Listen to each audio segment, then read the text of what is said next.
It was a sunny Southern California afternoon, and I walked out of my car toward the baseball park, and I could hear the pings of baseballs off aluminum bats.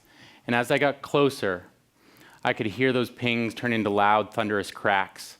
I was a young grad student, excited to learn the skills of sports psychology and to teach athletes how to master the mental game. I felt like I had the keys to the universe. I took a breath. I can't show them how excited I was. Got to play it cool. As I stepped in through the outfield gate, I see this mountain of a man standing at home plate. He looks like there's a toothpick in his hands, and as he swings the bat, the ball cracks off of it. 1, 2, 3, 4 home runs. And as I stood there in awe, the grizzly old coach walked up. He put his hand on my back and whispers, "This guy could really use your help." I was flabbergasted. Like, what could I do to help this man? Did you just see what he did? I stood there, and all of a sudden my excitement turned to self-doubt. What could I, a former Division III basketball player whose last home run came in Little League, do to help this man? I watched for the rest of practice, curious about what the coach could have been talking about. He had all the intangibles of a professional. He had charisma. He even had grace for a man so big. I couldn't figure it out. But I stayed around for a week, and then 2, and I saw it. And then I saw it again, and again, and again. What happened was when this man was in practice, he played like a giant. But when he stepped into competition and things got tough, if it wasn't going his way, he would turn into a shell of the man that he once was. He would shrink down, afraid to swing the bat. He would isolate himself at the end of the bench, pouting and removing himself from his team, and they shriveled without him. And if you're like me, every one of us has had that same feeling that he shared and I shared, that there's something you just can't do, so small, insignificant, and helpless. There's nothing we could do that would make a difference. And over the next few months, I learned to work with him and understand what his game was like and how it impacted his life. I learned that first, when we could change his demeanor, then we could change his impact on his team, then his routine and his performance as a result. Because I've learned that excellence is not about perfection or invulnerability, but the willingness and courage to feel whatever you feel and still go for it. To be able to face fear, to face disgrace and misery, and yet be able to step up and say, "These are my goals, and I'm going to go for it, and nothing is going to get in my way." I'm passionate about the pursuit of excellence because I know that everyone in here can overcome obstacles, embrace personal excellence, and achieve fulfillment and success in your lives. This has driven me for years. And one thing that I've learned in this process is that excellence doesn't happen by accident. It happens by design. Now, in preparing for this talk, I looked back at my degrees. Unfortunately, they don't write the keys to excellence on the back of any of them. So I had to go to my notes, my books, my research articles to figure out what ideas are most worth sharing. What is at the core of human performance? Because one thing I've seen from all of these athletes, teams, mentors, and people I've had the opportunity to learn from and work with through the years is that just like that baseball player and I, the things that we see in sport occur in every one of our lives. Sport just becomes the place, the stage where we view it. And so today, my talk is about performance. But just like athletes, every one of you is a performer. Whether on a course, a field, or a stadium, or whether it's in a boardroom, classroom, or waiting room for your next interview. And excellence can be achieved in the smallest acts, in the way you smile at someone as you walk by them in the hallway, in the way you turn off the television to look your loved ones in the eyes as they tell you about their day, or the way we show up to work and we turn off our phones and our email and dedicate ourselves to the largest task, the most challenging thing we have to do before getting on to anything else.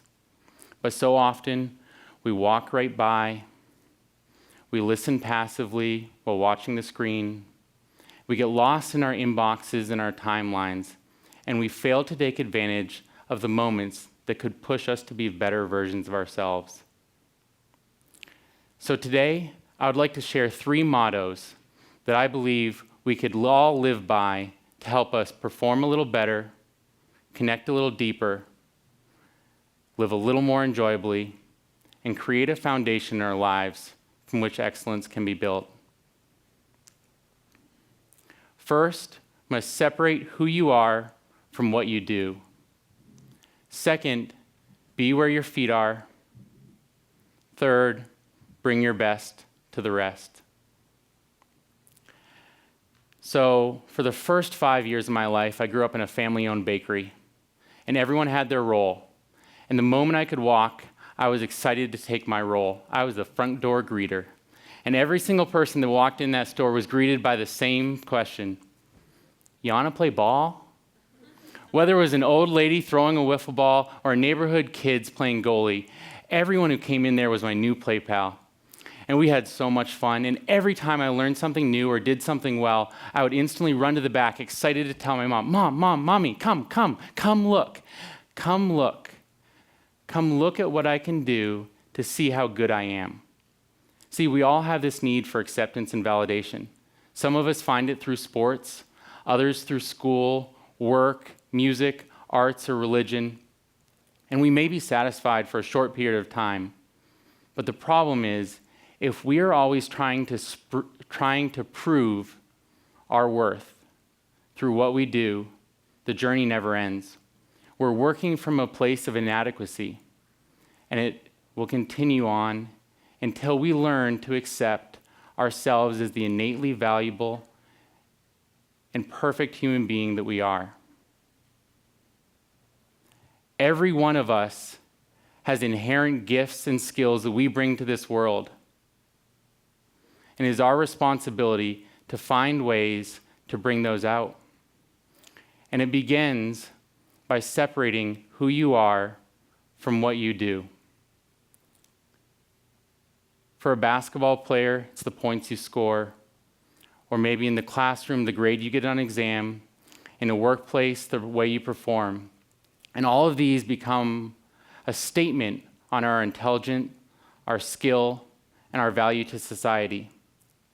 And with this, we go on a roller coaster of life of good days and bad days and good plays and bad plays.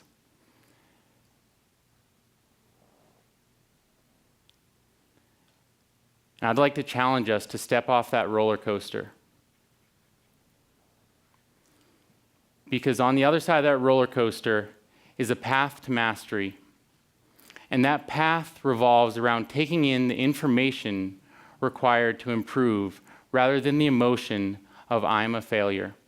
Because if we can learn one thing from the research on mindsets from Carol Dweck, is that if we fail, we are not a failure. If you fail, you're not a failure. Your process, your systems, your skills may not be where they need to be yet. So let's get off the journey of taking it personally and into taking responsibility to figure out exactly what those lessons are required for us to improve and to get better at everything that we do. The greatest gift my parents ever gave me was when that little boy was looking for validation. They gave me complete unconditional love. The complete unconditional love that showed that my self-worth is not dependent on anything that I ever did or could do. And yet 30 years later, I'm still working to separate these two pieces of the same puzzle. And it's a journey that we can all be taking. So first thing, separate who you are from what you do. Which brings me to my second motto, to be where your feet are. We are at our best when we are engaged in the present moment with purpose and clarity. And yet the research by Gilbert and Killingsworth at Harvard University show us that nearly 50% of the time, people are focused on something else other than the task at hand. We are bouncing from thing to thing, from task to task, constantly getting pulled by distractions. And all of these distractions prevent us from the deep focus required to enter states like flow, the optimal performance state, where our mind gives us this rush of dopamine and norepinephrine and endorphins that allow us the focus and clarity for athletes to step out and play in the zone, and for in our daily work lives to enter a state of productivity and performance that we can at any other time. And we live in a society where the connections exist are endless, and we can bounce from thing to thing, from person to person, but there is only one, and there only ever will be one you. And let's bring that to this moment. So I invite you all to shift your focus with me for these next 30 seconds, and shift your focus to the bottom of your feet. Gently noticing your feet resting against the floor, feeling your socks and shoes as they contact your skin, noticing any sensations, tingling, warmth, coolness, whatever may arise. And then bring your focus back up onto the stage. Focus is a choice. The choice you made 30 seconds ago was to engage in a calm awareness in this moment. When we are engaged in the present moment, we give ourselves the opportunity to bring out what we are most capable of. For athletes, this present moment focus is often the difference between getting a good first step or getting caught off guard, and that makes the difference between gold medal and fourth place, between touchdown and interception. But in our daily lives, that can be the difference between making a genuine connection with another human being or getting lost in our thoughts of what is or what could be. So if you're willing to go there and commit to full focus and bring a little bit more of that into your life, I'd like you all to clap with me in unison, one time on 3. 1, 2, 3. Awesome, that was pretty good. And with that, you did one more thing. You shifted the energy in this room again. You shifted it from internal and individual to external. And we made a moment together. That brings me to our third and final point, which is to bring your best to the rest. When I work with teams, I have the opportunity to look at each individual's strengths, and we work on embracing their strengths and bringing them out in everything that they do. And these strengths come together in these incredible matrices of talent that we call teams. And no two teams ever will be or ever are the same. Yet for every team to reach its best, each individual must embrace their strengths and figure out how to bring those to their team as consistently as possible. I heard a great story on NPR about Carolina linebacker Thomas Davis. Davis is known as a great teammate around the clubhouse, one of those glue guys that holds a team together. And yet it's his work in the community that makes the bigger difference.